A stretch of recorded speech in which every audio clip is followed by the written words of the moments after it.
کربلا کی جنگ اسلامی تاریخ کا ایک بہت ہی اہم اور دردناک واقعہ ہے۔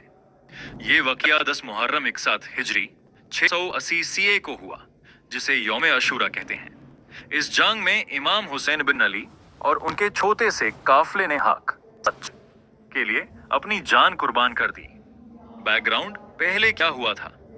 معاویہ ابن ابی سفیان کے بعد اس کا بیٹا یزید ابن معاویہ خلیفہ بنا۔ یزید چاہتا تھا کہ سب لوگ اس کی بیعت سپورٹ کریں، لیکن امام حسین بن علی نے اس کی بیعت سے انکار کر دیا کیونکہ وہ ایک ظالم اور ناانصاف حکمران تھا۔ مدینہ سے کربلا تک امام حسین رضی اللہ عنہ نے مدینہ چھوڑ دیا اور مکہ چلے گئے۔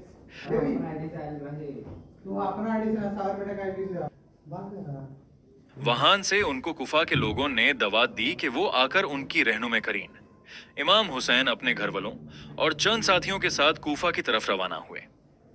کربلا میں رکاوٹ راستے میں یزید کی فوج نے انہیں کربلا میں روک لیا۔ امام حسین کے قافلے میں صرف 72 لوگ تھے، جن میں عورتیں اور بچے بھی شامل تھے۔ یزید کی فوج ہزاروں میں تھی۔ پنی بینڈ کر دیا گیا۔ 7 محرم سے امام حسین کے قافلے پر پنی بینڈ کر دیا گیا۔ بچے پیاس سے تڑپ رہے تھے، لیکن پھر بھی انہوں نے ظلم کے آگے سر نہیں جھکایا۔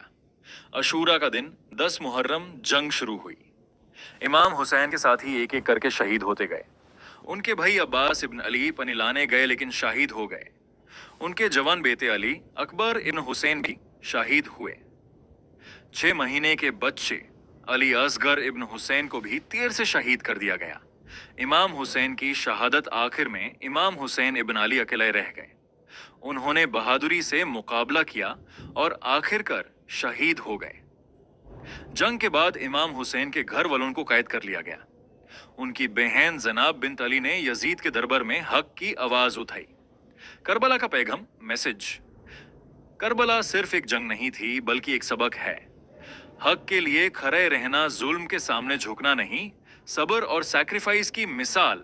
شارٹ سمری: کربلا کی جنگ میں امام حسین رضی اللہ عنہ نے حق اور انصاف کے لیے اپنی اور اپنے گھر والوں کی قربانی دی۔